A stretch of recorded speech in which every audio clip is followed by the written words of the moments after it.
अस्सलाम वालेकुम। I am Haider Ali Pijarani. आज मैं रिव्यू देना चाहता हूँ बुक फ्रीडम एट मिडनाइट। और इसके दो ऑथर हैं, एक है लेरी कोलिंस एंड डोमिनिक लेपियर।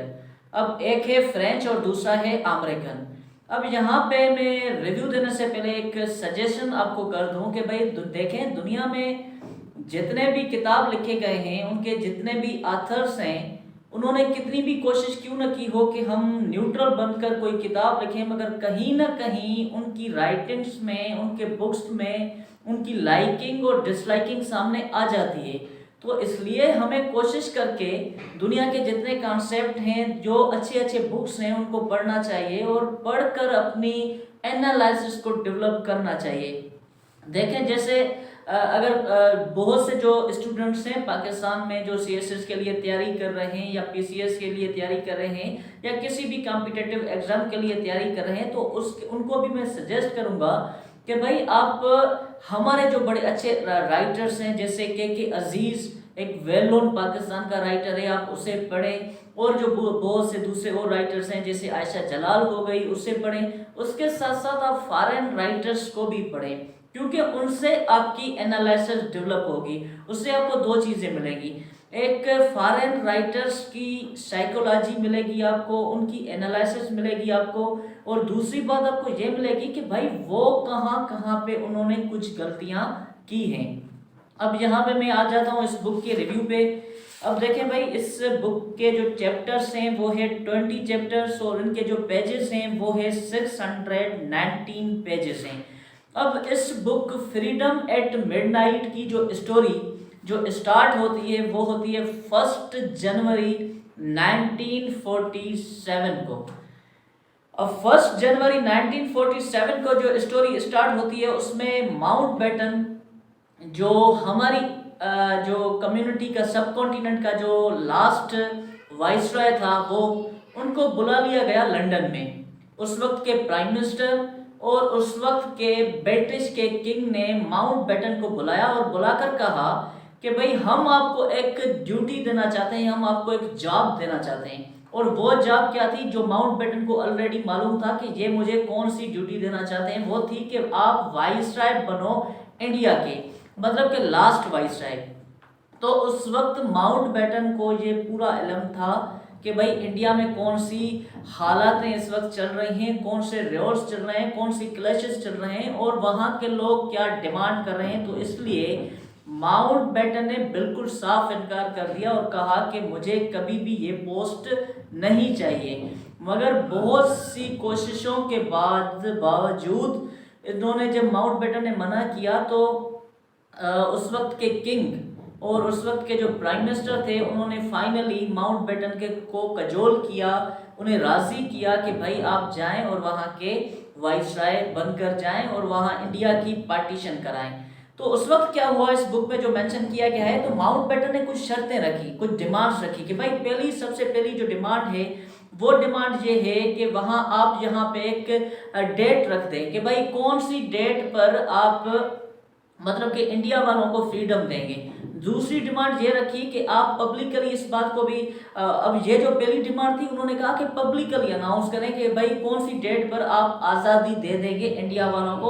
और दूसरी डिमांड ये थी, उन्होंने कहा कि मुझे पावर्स चाहिए, हद से ज़्यादा पावर्स, और किसी भी किस्म की इंटरफेयर नहीं चाहिए लंदन की, मतलब कि वहाँ पे जो मैं काम करूँगा, जो मुझे समझ आया, मैं उस हिसाब से काम करूँगा। तो ये दोनों जो डिमांड्स थी, पहले किसी भी वाइसराय ने नहीं की थी, क्योंकि पहले अगर वाइसराय की पोस्ट किसी बंदे को मिल जाती थी तो वो अपने आप को, मतलब एक अपने लिए गनीमत समझता था।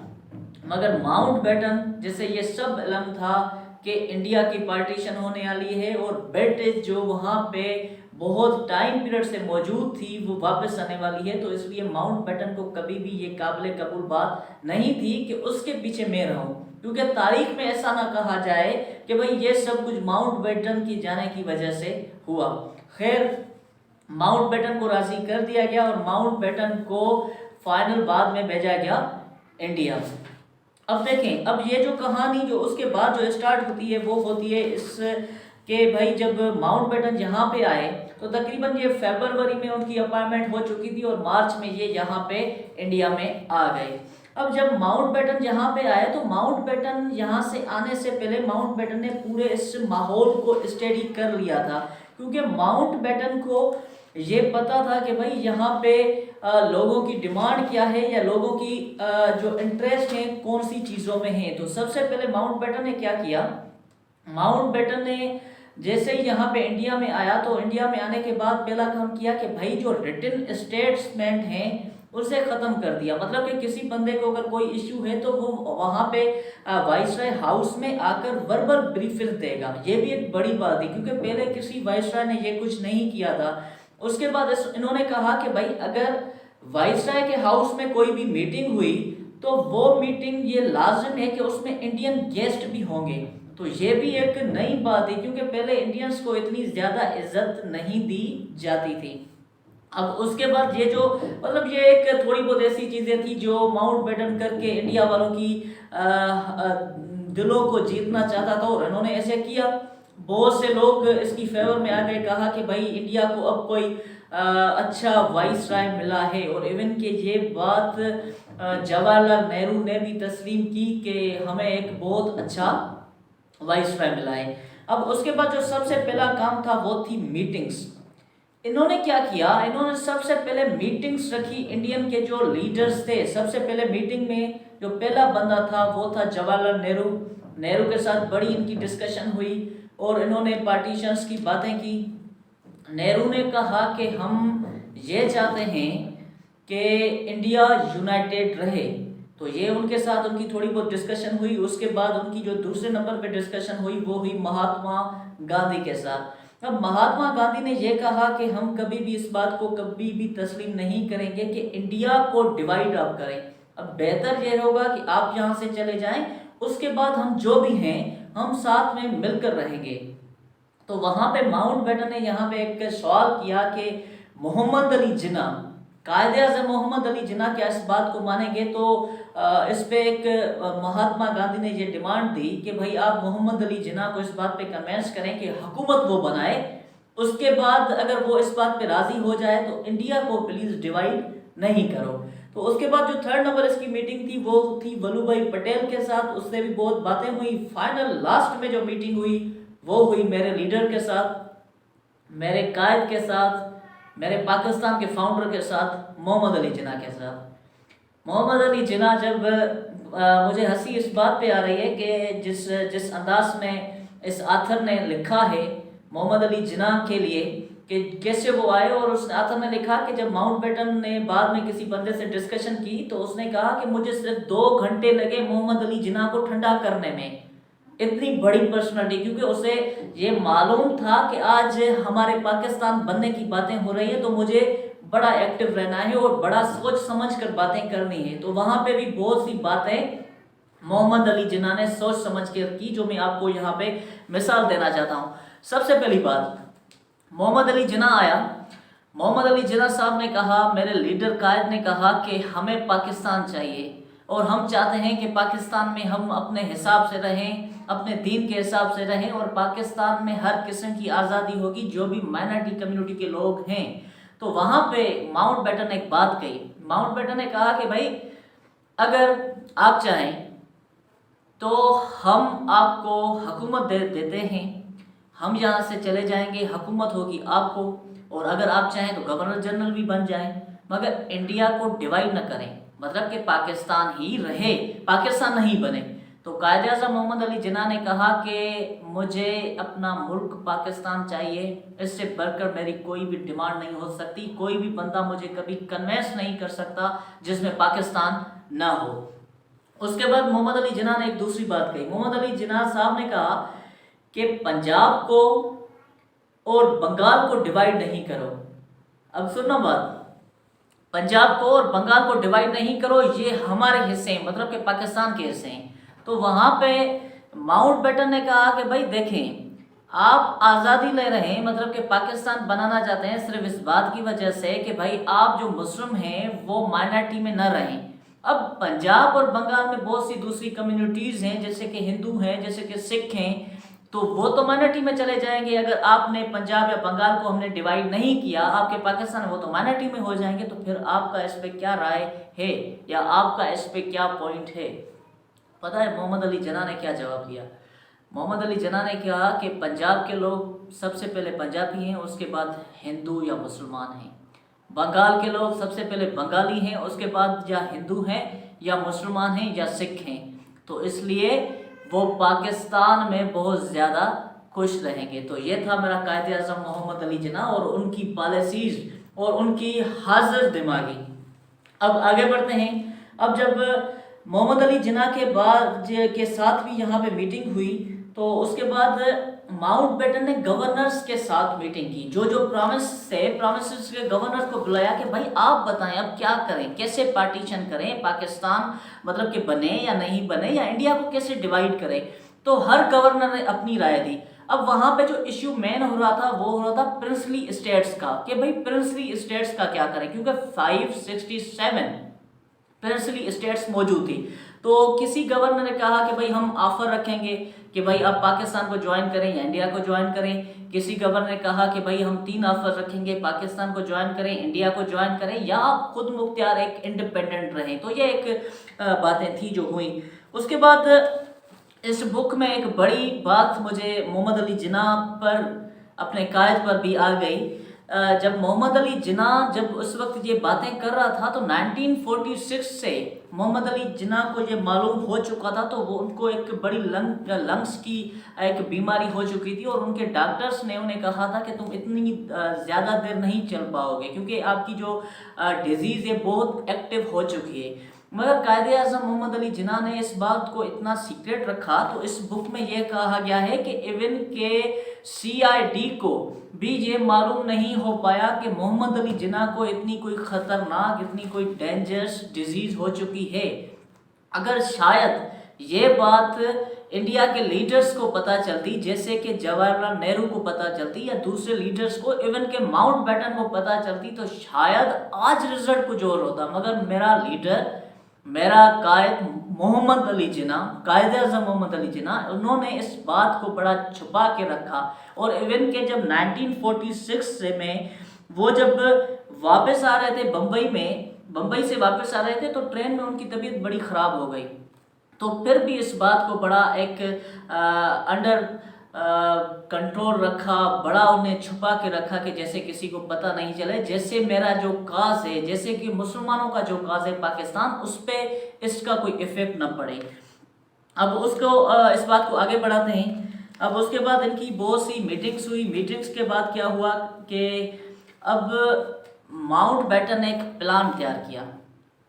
प्लान ये था कि प्रिंसली जो स्टेट्स हैं, क्योंकि इश्यू था प्रिंसली स्टेट्स का, वो क्या चाहते हैं। अब उन्होंने रखा कि प्रिंसली स्टेट या ज्वाइन करें पाकिस्तान को, या ज्वाइन करें इंडिया को, या अगर कोई प्रिंसली स्टेट ये कहे, उनका राजा ये कहे, उनके लोग ये कहें कि हम आज़ाद रहना चाहते हैं, तो वो रह सकते हैं। तो ये प्लान गया यूनाइटेड किंगडम। अब जब उससे वापस आया तो जब ये प्लान जब वहाँ से वापस आया, तो प्लान वापस आने के बाद सबसे पहले माउंटबेटन ने ये कहा कि ये मैं प्लान जवाहरलाल नेहरू को दिखाना चाहता हूँ। जब जवाहरलाल नेहरू को वो दिखाए गए पेपर, तो जवाहरलाल नेहरू बड़ा परेशान हो गया। उन्होंने कहा कि भाई ऐसे तो इंडिया के 2 या 3 टुकड़े नहीं, बहुत से टुकड़े हो जाएंगे, क्योंकि जो भी प्रिंसली स्टेट है वो ये कहेंगे कि हम आज़ाद रहना चाहते हैं। तो उसके बाद माउंटबेटन ने उस प्लान को फिर रिव्यू किया, और रिव्यू करने के बाद ये ऑफर थी, जो भी प्रिंसली स्टेट्स हैं वो उनको ये ऑफर थी कि आइदर ज्वाइन पाकिस्तान और इंडिया, मतलब कि जो इंडिपेंडेंट रहने वाली ऑफर थी उसको ख़त्म कर दिया गया। उसके बाद ये जब प्लान गया, प्लान के वापस आने के बाद फर्स्ट मीटिंग हुई 2 जून 1947 को। ये सबके सामने प्लान रखा गया, सबको दिखाया गया। उसके बाद 3 जून को फाइनल ये मीटिंग हुई, और 3 जून को ये शाम को 7 बजे वहाँ के जो इंडिया का जो रेडियो था उस पर ऐलान किया गया कि भाई इंडिया की पार्टीशन होगी, पाकिस्तान बनेगा और इंडिया और ब्रिटिश अभी यहाँ से जाने वाली है। अब उसके बाद क्या हुआ कि जब गांधी ने बिल्कुल ये कहा कि मैं इस प्लान को कभी नहीं मानूंगा, क्योंकि गांधी का मौक़िफ़ ये था, अब इस बुक में जो लिखा गया है, गांधी का मौक़िफ़ यह था कि इंडिया की कभी डिवीज़न ना हो। तो गांधी की एक रूटीन रही थी, वो शाम के टाइम 7 बजे प्रेयर्स का उनका टाइम होता था, उनके सारे फॉलोवर आकर बैठते थे और वो बहुत से बातों पे डिस्कस होती थी। अब वहाँ पे बहुत से लोग मौजूद थे और उनको ये इल्म था कि अभी गांधी इस डिवीज़न के खिलाफ बोलने वाला है और हम सब हड़ताल पे आ जाएंगे या किसी भी किस्म की बात पर आएंगे जो जो इस डिवीज़न को हम नहीं मानेंगे। तो यह बात जब माउंटबेटन को मालूम हुई तो माउंटबेटन ने गांधी को बुलाया और गांधी को कहा कि यह जो प्लान था, ये प्लान बिल्कुल ही, मैं इसे कह सकता हूँ, इस बुक में लिखा गया है। तो माउंटबेटन ने कहा कि ये जो प्लान है इसमें इसे मैं कह सकता हूँ कि ये गांधी का प्लान था। तो गांधी बड़ा हैरान हो रह गया। उसने कहा कि कैसे ये मेरा प्लान है, क्योंकि आपने तो डिवाइड कर दिया है पूरी इंडिया को। तो माउंटबेटन ने कहा कि भाई देखें, आपने ये कहा था कि इंडिया के लोगों की बात सुने। इंडिया के लोगों की मैंने कैसे बात सुनी? जो भी इंडिया के लोगों के जो इलेक्टेड मेंबर्स हैं वो आए असेंबलीज में। अब उन मेंबर्स को बिठाकर मैंने ये प्लान तैयार किया है। मतलब कि इंडिया के लोग ये चाहते हैं कि पाकिस्तान और इंडिया ये अलग बने। जो जो लोग उन्हें ज्वाइन करना चाहते हैं, जैसे कि पंजाब और बंगाल, उनको रिलीजियस मेजॉरिटी के हिसाब से दिया गया। तो उसके बाद क्या हुआ कि गांधी बड़ा खामोश हो गया और गांधी ने भी इस प्लान को तस्लीम करने के लिए हाँ कर दी। अब यहाँ तक हुई बातें कि कैसे डिवीज़न हुई। अब डिवीज़न के बाद दूसरी बात यह थी कि एक प्रेस कॉन्फ्रेंस, अब बात है कि अगस्त 15 या 14 को कैसे डेट रखी गई। अब वाइसराय जितने भी आए थे यहाँ पे इंडिया में, इन वाइसराय में दो टोटल प्रेस कॉन्फ्रेंस जो हुई थी वो 2 प्रेस कॉन्फ्रेंस हुई थी। एक प्रेस कॉन्फ्रेंस की थी माउंटबेटन ने, एक प्रेस कॉन्फ्रेंस पहले हो चुकी थी। तो माउंटबेटन ने प्रेस कॉन्फ्रेंस की जिसमें बहुत से लोग आए थे, बहुत से मीडिया पर्सन्स बैठे हुए थे। उन्होंने बड़े सवालात किए और माउंटबेटन ने बड़े एक जज्बे के साथ जवाब दिए, क्योंकि माउंटबेटन ने वो काम कर दिखाया जो पहले किसी ने भी नहीं किया था।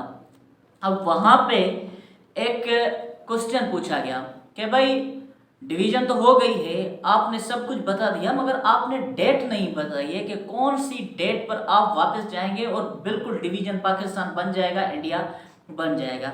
तो उन्होंने कहा कि अब वहाँ तक उसे कोई इल्म नहीं था, अंदाज़ा नहीं था डेट का, मगर उन्होंने क्या किया, उन्होंने 15 अगस्त की डेट दे दी सबको कि भाई 15 अगस्त 1947 को हम यहाँ से वापस चले जाएंगे। अब ये तो थी बातें इंडिया की डिवीज़न की।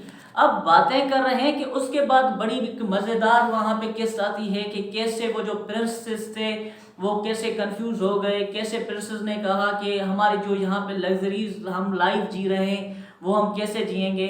और उसके अलावा बड़ी मज़ेदार इसमें किस्से लिखे गए हैं कि कैसे जो आर्मी के जो लोग थे उनकी फेयरवेल हुई, कैसे कुछ लोग इंडिया के पास गए, कुछ पाकिस्तान के पास गए। उसके बाद आगे हम क्लैशेस को देखेंगे और बहुत सी जिसमें लिखा गया है कि बड़ी जब 1947 के इस जो पार्टीशन हुई, इस पार्टीशन में तकरीबन कहा जाता है कि 1 मिलियन से ज़्यादा लोग मारे गए थे और उन क्लैशेस की वजह से।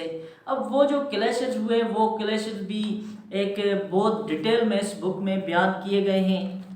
और उसके बाद जब एक और बात आपको बता दूं कि जब कायद आज़म मोहम्मद अली जिन्ना फाइनली आ रहा था पाकिस्तान, तो जब कायद आज़म मोहम्मद अली जिन्ना पाकिस्तान आ रहा था तो उस वक्त क्या हुआ कि जब कराची पहुंचा मोहम्मद अली जिन्ना मेरा लीडर, तो उसके साथ जो उसके कोई असिस्टेंट बैठा हुआ था, तो उसने कहा कि देखें मोहम्मद अली जिन्ना साहब, आप पाकिस्तान पहुंच चुके हैं, आप अपने मुल्क पहुंच चुके हैं। तो मोहम्मद अली जिन्ना ने एक स्माइल दी और उसके बाद उसने अपना हाथ बढ़ाया, क्योंकि वो एजेड भी हो चुका था और इवन के उनकी तबीयत भी ठीक नहीं थी, जो उन्होंने सीक्रेट रखी थी इस बात को।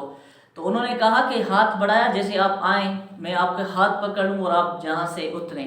तो मोहम्मद अली जिन्ना ने बड़ा एक ज़बरदस्त जवाब दिया। मोहम्मद अली जिन्ना ने कहा कि मैं कभी नहीं चाहता कि मैं अपने मुल्क पाकिस्तान पहली मर्तबा किसी का हाथ पकड़ के आऊँ। तो ये मेरा लीडर था मोहम्मद अली जिन्ना। तो ये था बुक फ्रीडम एट मिडनाइट, जिसमें मैंने आपको बता दिया अगर आप इसे पढ़ना चाहें तो बहुत ही अच्छा बुक है, आप इसे पढ़ सकते हैं। और ये जो भी बुक है मैं फिर आपको सजेस्ट करूँगा आप उन्हें पढ़ें। पढ़ने के बाद अपनी एनालिसिस डेवलप करें, अपनी बात डेवलप करें। अगर मेरा लेक्चर पसंद आया हो तो लाइक करें, शेयर करें, सब्सक्राइब करें। Thank you, that's all.